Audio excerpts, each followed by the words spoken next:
Hey, thanks so much for tuning in to today's message. We are so glad that you have found us online, but we would love to see you here at 82 Stratford Drive on a Sunday at 9 a.m., 10:30, or 12 o'clock. If you haven't yet, be sure to subscribe. But for right now, let's dive into today's teaching.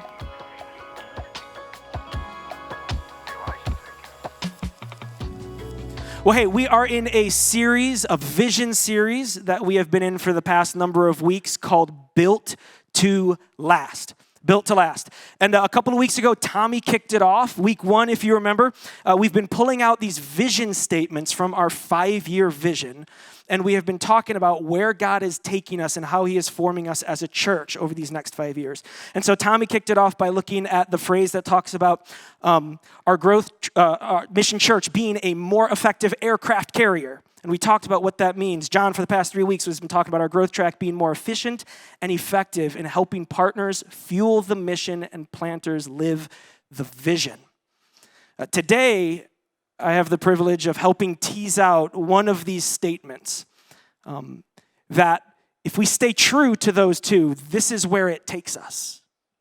And so I'm going to pull this statement out of our 5-year vision, and I want you to read the bold words with me. Here's the statement. Hundreds of missional communities have started and are being multiplied in every town of the 10 and beyond, making us a church of missional communities, not simply a church with missional communities. Of, not just with.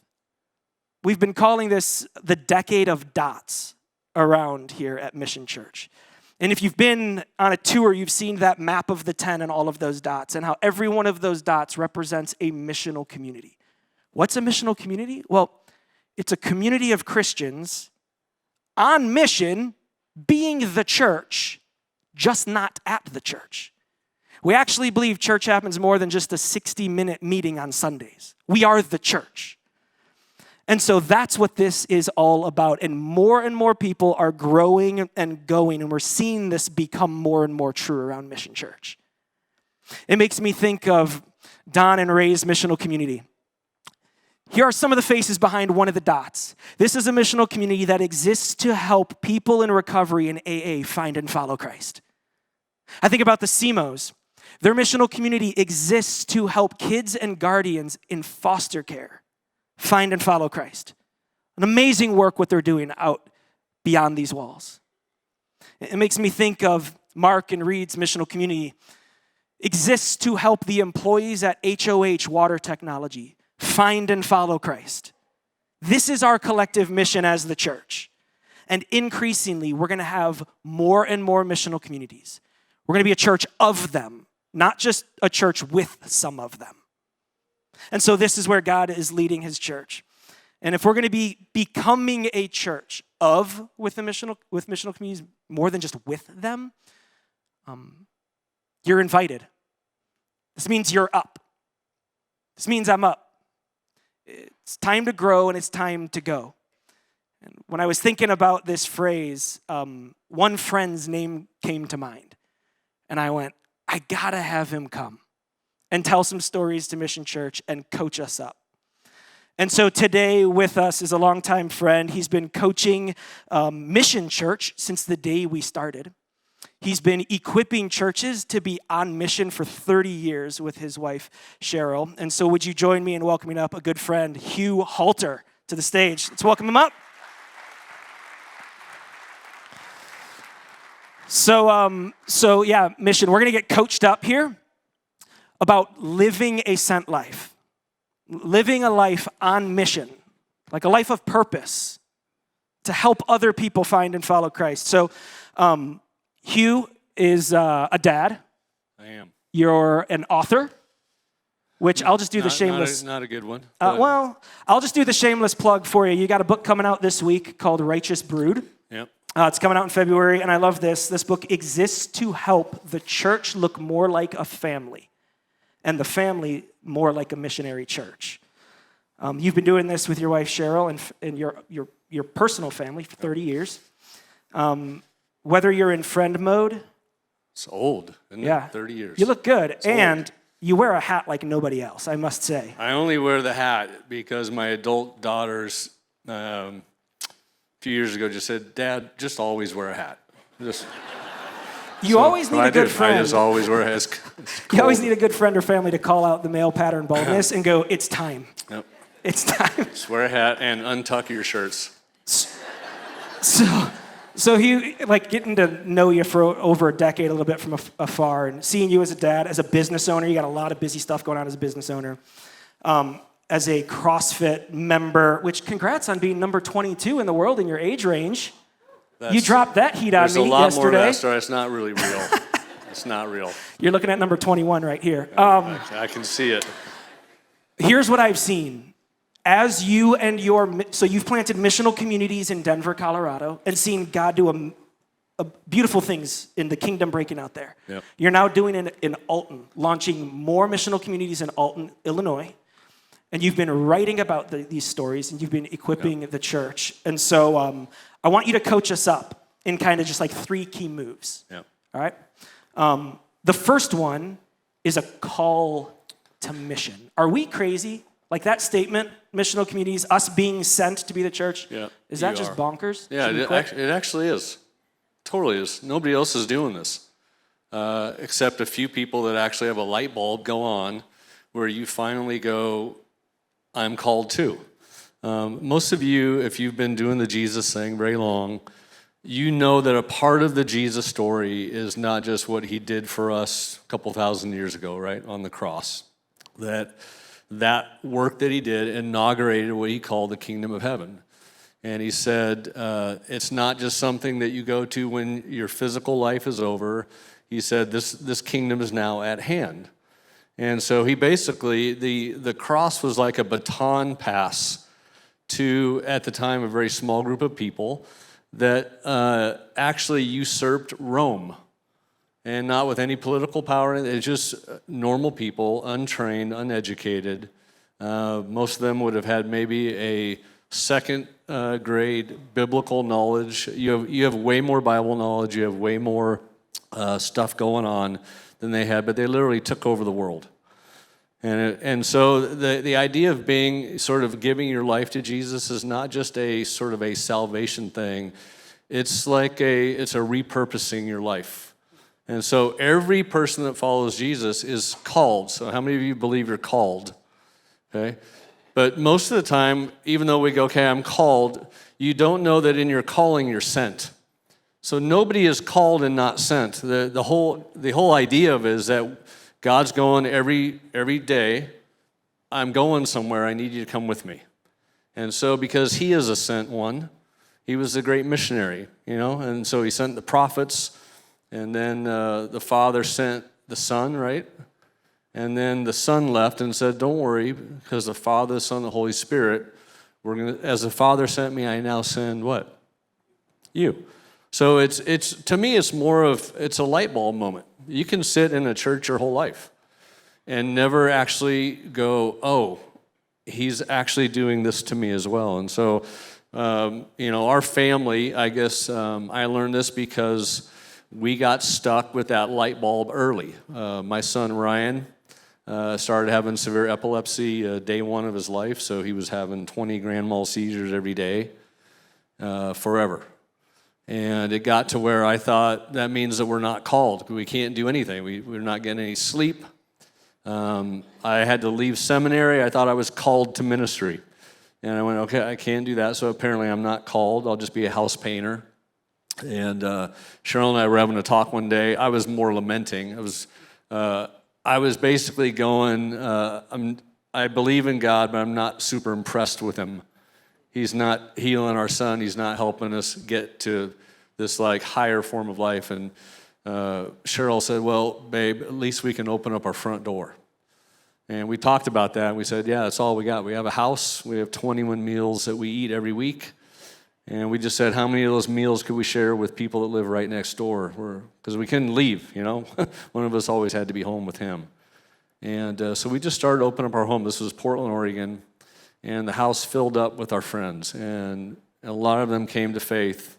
A lot of them didn't, but they're lifelong friends. And And so we learned early on that God was going to send us, even in our whatever sort of cards were dealt, we're always sent. And God always builds his church when you're willing to go, you can interrupt my day at any point, but I want you to draw me into something. So we're now in Alton. How many of you know where Alton, Illinois is at?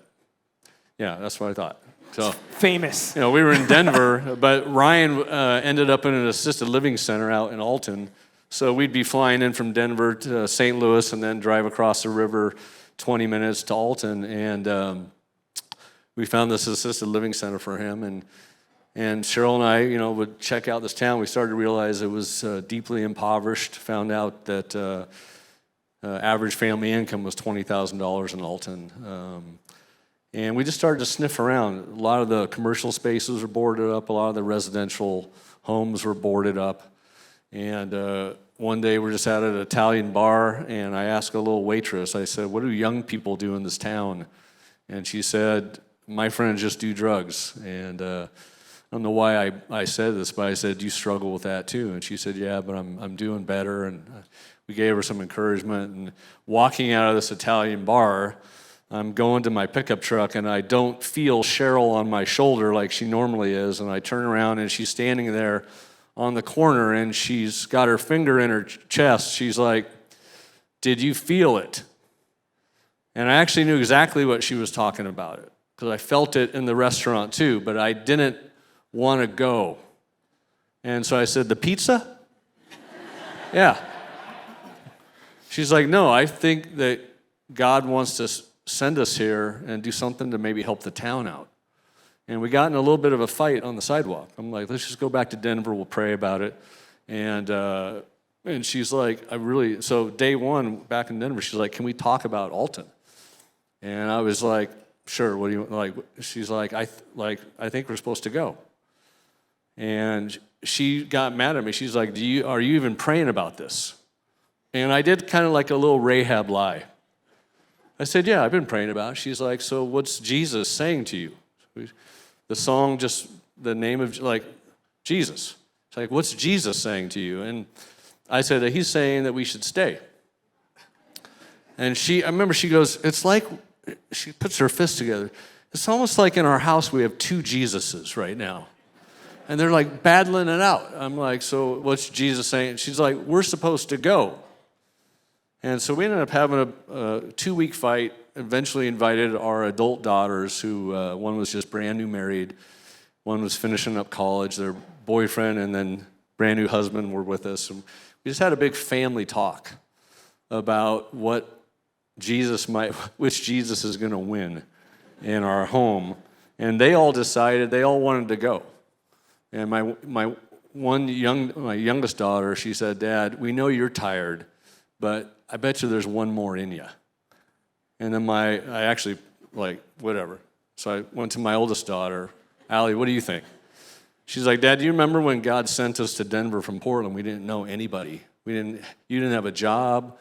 And did you see what God did? And we talked to, she was like, why don't we go do this together? And that's eventually what happened. We all went as a family to Alton with no idea what we were going to do, other than that God was sending us. And so I've learned in this whole sending thing, when will the light bulb go on for you? I think the struggle with the sending thing is not that it's the going is not the hardest part. The idea of going out for people or to do something. The hardest part about going is leaving. It's the idea of leaving a part of your life or giving up part of your time or giving up a few of your meals or whatever it is. Most of us, God doesn't call to cross state line. He's asked our family to do that twice. But I just have always learned the hardest part is just giving up you. And just so you know, I don't want to be sent either, okay? Every day, I just assume Jesus leave me the heck alone, okay? God is great, beer is good, and people literally are freaking crazy right now. And I'm an introvert. I don't even like humans. So if any of you are like, okay, well, so what about us introverts that don't like people? You're looking at them. I like me. I am like my best friend. I don't argue with myself. I don't wake me up from a nap. I don't tell myself, you've had enough, put your fork down, dear. I am awesome with myself. The problem being, the beautiful problem, is that Hugh Halter was bought with a price. As the Apostle Paul said, it's no longer Hugh Halter that gets to live, but it's Christ that wants to do what? Live.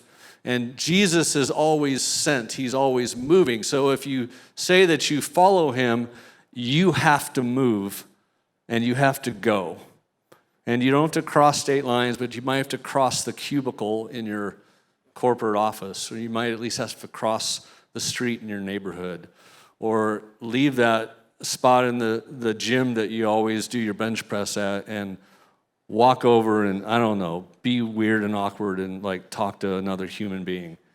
So I just think this is the light bulb. To me, coming to faith in Jesus is like a miracle. When I hear somebody goes like, I put my faith, I think there's a miracle that personally I go, that's when I really know that the Lord has got somebody. And it's when a grown adult goes, I'm not just going to be in it for me anymore. I'm not just going to roll into church and get a little encouragement for me, but I'm actually going to give my life for other people. To me, that's the second miracle. And I hope you guys get there sooner than most, because you only got one trip around the sun here, right? So I don't know. To me, that's the ascending part. I hear you saying this movement of Jesus is not something that we start, it's something we join. He's always on the move. He's always doing something. And kind of to contextualize this for us, our mission here is helping people find and follow Christ. And we say that mission becomes powerful when it becomes personal. When the word people becomes a blank with somebody's name that you know, now that mission matters. It's no longer, I hope we help people find and follow Christ. It's, wow, Hugh and Cheryl are sitting at the table and we exist to help this waitress that God just revealed our eyes to find and follow Christ in the sense of hope, relationship, good news, and imagine what he might do then. And so just to help us think, bring it down to the name, the face, the person where you already are sent. You're already at work. You already have a family. You already have a neighborhood. You already have a street. And so we're called. And you've experienced this kind of coaching session number 2.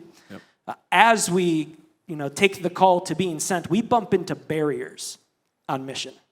What have you found them to be with your missional communities? Yeah, biggest one, you can get over it pretty easy. It's just life. Life's a barrier. Living, breathing, paying the bills, managing your own anxiety. But the real culprits to mission, I've always found, are individualism, which is your desire to just do you, right? What I just talked about. Consumerism, which is kind of an unconscious spirit that's in our world right now where we only do things if it benefits us. That's consumerism. It's not bad to consume things, but when you live your life, oftentimes in the church world, we talk about consumer church because people are like just driving around going, oh, should we try that church or that church? And we're basing it on whether or not we think Dan's hair gel is perfectly oriented or whatever it is, and which it is today. Oh, thank you. You look lovely. Yep. So what is, okay, anyone in here deal with I like me and my and what's good for me and my? Individual and consuming, anyone like that in here with me? Safe place. Safe place. The right. honest group. So what's the counter to those?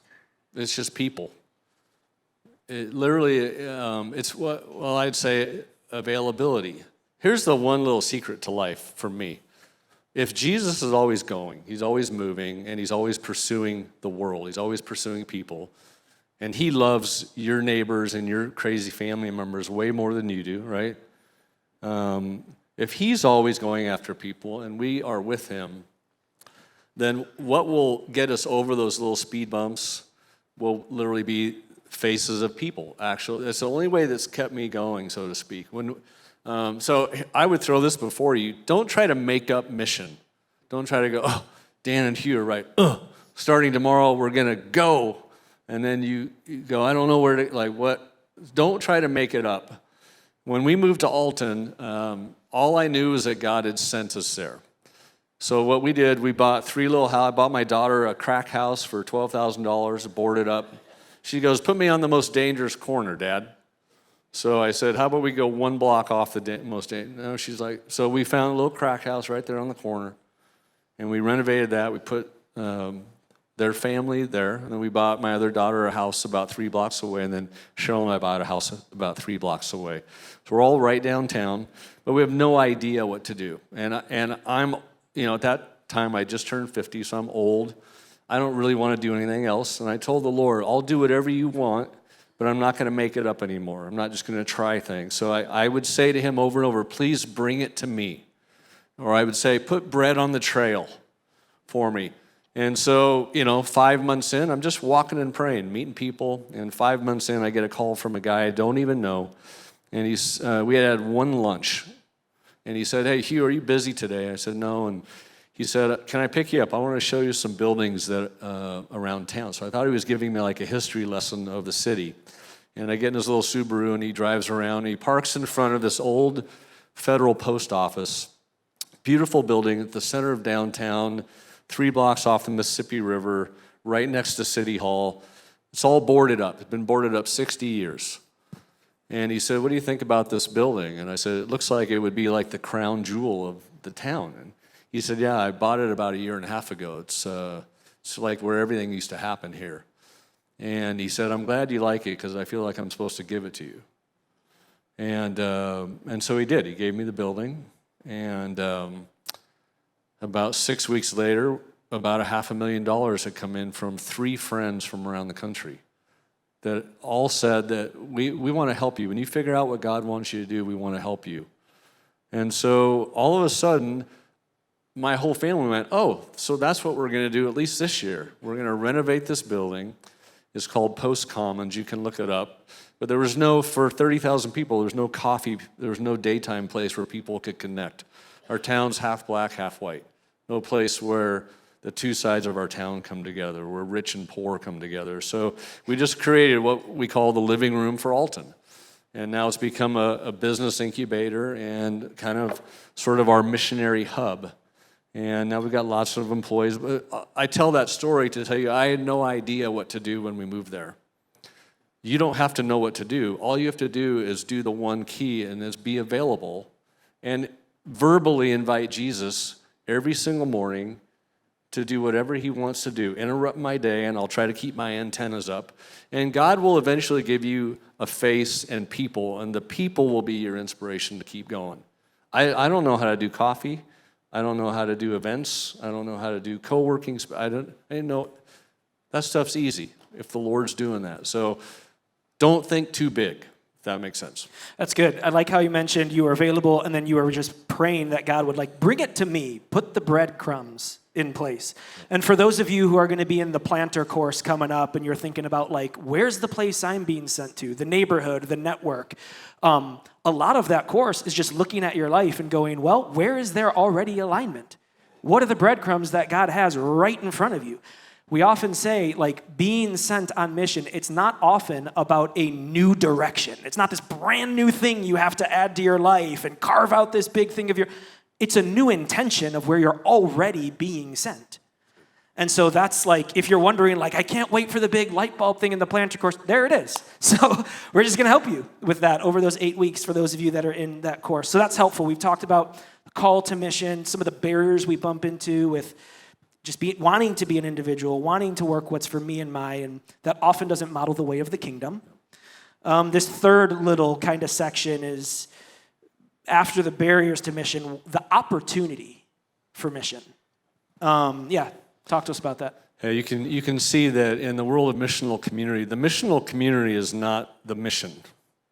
The missional community is your vehicle for mission, right? So think of it that way. So the goal is that at the end of the year, you're now doing missional community. The key is that you're doing something for people that nobody else is doing for. So when you think about even calling, try to think about the calling to a person or a place or a problem. So ways that we think about that. And think about things that naturally kind of sort of get you. Like when you watch the news at night, things that make you angry, some things that make you cry every once in a while. Anything that you go, look, I'd like to pick one fight and fight that fight my whole life. Pick that fight and then find some friends. But in that, it's the creativity is the opportunity, is that none of these missional communities should ever look the same, right? Because it's based on some type of very unique need in the world. When Jesus, it was kind of interesting, when he started his whole ministry, he rolls in, this is in Luke 4, it's where he starts the new thing. It says he's actually in the synagogue, and he's finding a basket. There's all these scrolls, and he's probably digging around, and he finds the one he wants, and he unrolls it, and he reads it. And it's Isaiah 61, where he says, the Spirit of the Lord is upon me, and he's anointed me to preach good news to the poor and to release captives. And you guys remember that one? Well, if you go back to Isaiah 61, they're what we call the 9 redemptive acts of the gospel. So the gospel is not just to tell, we don't just go out and do missional community so we can tell somebody about the story of Jesus. The point of the kingdom, the good news to Jesus of the kingdom of heaven, is that the way it is in heaven can now be manifest on earth. So don't overthink it. So since there's no loneliness in heaven, if you start a little dinner community happy hour in your home, just to help people to connect socially, you know the number one issue that is happening with adults right now in America is loneliness. So since there's no loneliness in heaven, when you just create a little happy hour, you're actually bringing a little heaven to earth. There's no poverty in heaven. So when you help a friend or somebody that you hear about that's some single mom that just hit hard time, and you and your friends rally a little resource, you try to help her get her brakes fixed, then you invite her over and you become friends, you bring a little heaven to earth for that woman, right?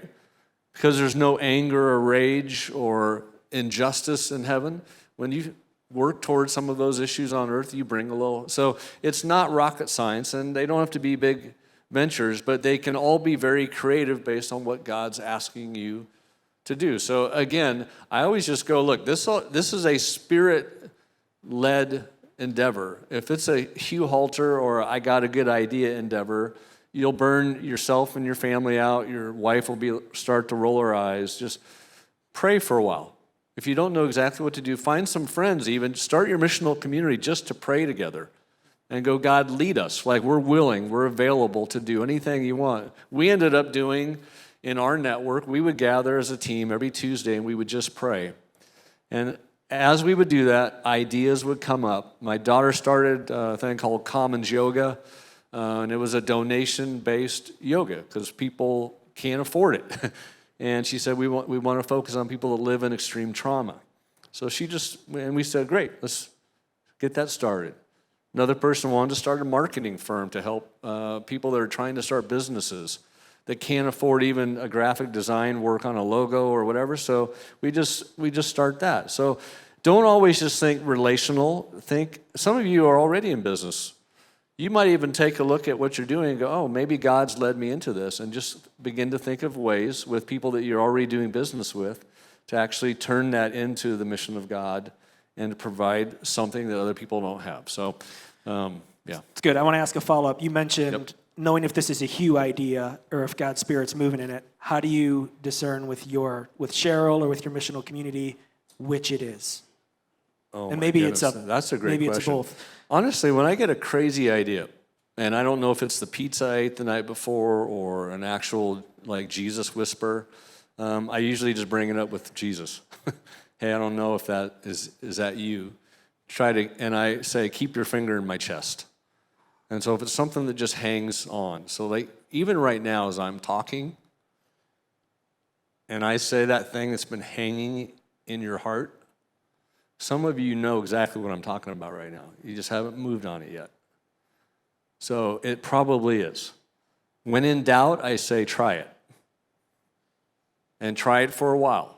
And see if God draws other people to do it with you they've had the same finger in their chest. Yeah, I care about that too.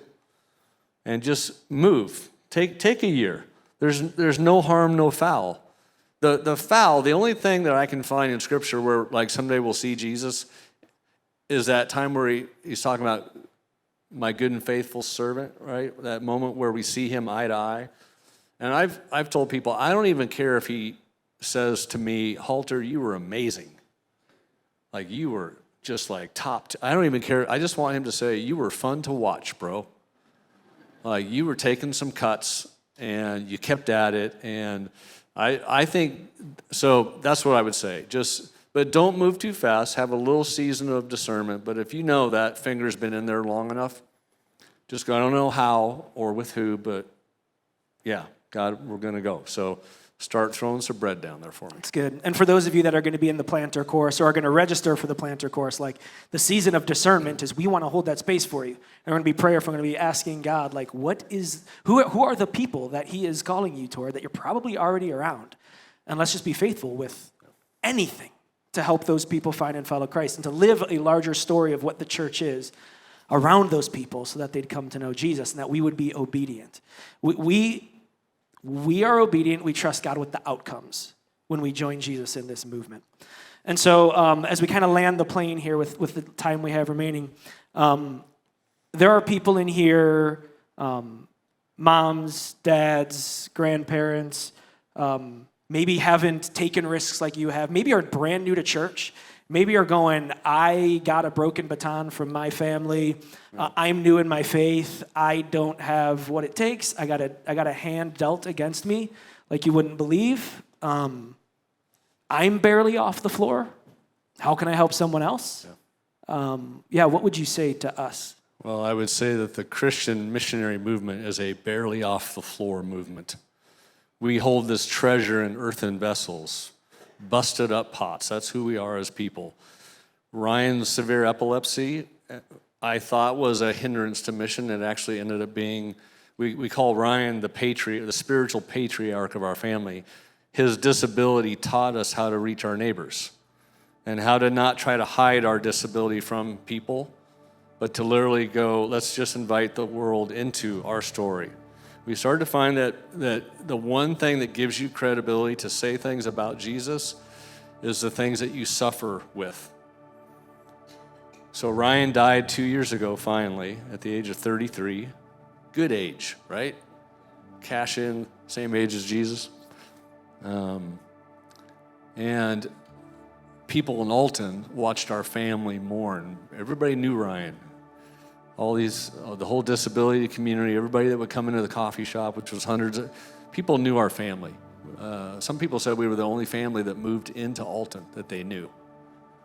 So we sort of had infamy. So when Ryan died, people watched our family and people began to kind of move towards God. My oldest daughter almost died 2 weeks ago. Youngest daughter, 27. Lost a baby, bled out. She was very well known in our town too. She was a yoga instructor, powerlifting instructor. Whole town watched us almost lose her. And I've just learned one thing, gimmicks aren't gonna get us there, guys. It's the pain that you carry in your life. It's what you suffer with. It's what you invite the world to be with you in your suffering that actually moves the dial. Because the world right now is suffering. So don't try to hide who you are. Don't try to get your alcohol issues in order or your sex addiction. Don't try to get all fixed up before you let God go, yeah, I could use you today. Need a little help at 2:30 with this guy. Just keep growing. Keep letting God transform you. But if you've been dealt kind of a hand and you go, I don't really like the cards, trust me. It will be how God uses you. And your family doesn't even have to be intact. The family of God is more important than your nuclear family. That's what he taught us. So if you're a single mom, single dad, single, on your 19th wife, God just builds his family with all that stuff. So start where you are. Give him everything you are. And every morning sign in for duty and go, I will go because I know you're going. I know you're not just sitting around today. So I would just leave you with that. And I would say don't do mission for them. Do the mission, maybe start the mission for yourself. Most of you could use a little dose of seeing the power of God. Your faith is waning. It's been hard to believe in God lately, right? We don't see a lot of wins out there. So don't just think about all these people out there that we got to go reach. Do this so that you will know over time that Jesus is real. And if you get convinced of that, you will be surprised How many people are needing somebody like you to hang their faith on? So that's evangelism. People are going to trust you because they see it in your life that you actually believe this stuff. They're going to begin to put a little bit of their faith on you to carry for a while, and then they eventually carry it, okay?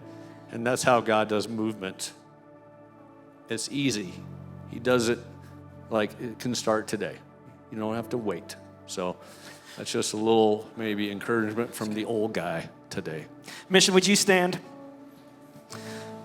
I want to end this morning by praying for Hugh. And then Hugh, if you could pray a blessing over us. To just think about always being sent. And like we have a plan to help. That's why we have this growth track. And so for those of you that are registering for the partner course and the planter course, like we're here to help. We're in this thing together. We help encourage one another's faith. We remind one another of who Jesus is. We depend on his Spirit together. But we can start now. So just put a hand out. We'll pray for Hugh. If you're comfortable with that, then Hugh, you can close us out and pray for Mission. And so God, we thank you for the Halter family. Thank you for Hugh and his faithfulness in joining you, Jesus, on the movement that you have been like writing before and through his life. And so I pray right now for he and Cheryl that they would have a lift in their spirit by your Spirit. That there would be an excitement and anticipation that you are not yet done. That you would continue to strengthen their missional communities. His daughter to be held as she heals would hope be a story that is written through the kingdom work that is being done in Alton for your glory. It's in Jesus' name we pray. Yeah, God, thank you for this church. So unlikely and so rare to find a group of people that are not happy to just sing songs and gather people in chairs. They're taking a risk of encouraging each other on towards love and good deeds. They're literally trying to spur each other on. And so, God, I pray that this would not be a legalistic movement of fear and pressure, but it would become like breathing air. And we would all just wake up literally in the morning and watch you invite us to pick up little pieces of bread. So, God, would you do that? Would you help those that are struggling in faith today to commit by faith again to you? And would you help those of us that have walked with you a long time? Would you help us not just sit and rest now, but to get back in the game? God, us old people, would you get us back in the game? If we're young, God, would you get us in your game? We just love what you do. God, we love how you pursue the world. And so would you give just a special blessing of favor and wisdom and levity over this community? They would walk in the world in ways that would draw the world. And we love you. So thankful. Thank you so much for tuning in to today's message. We are praying that this meets you where you're at and helps you in your journey in finding and following Christ. As always, we would love to see you here on a Sunday. Be sure to subscribe, and we'll see you next time.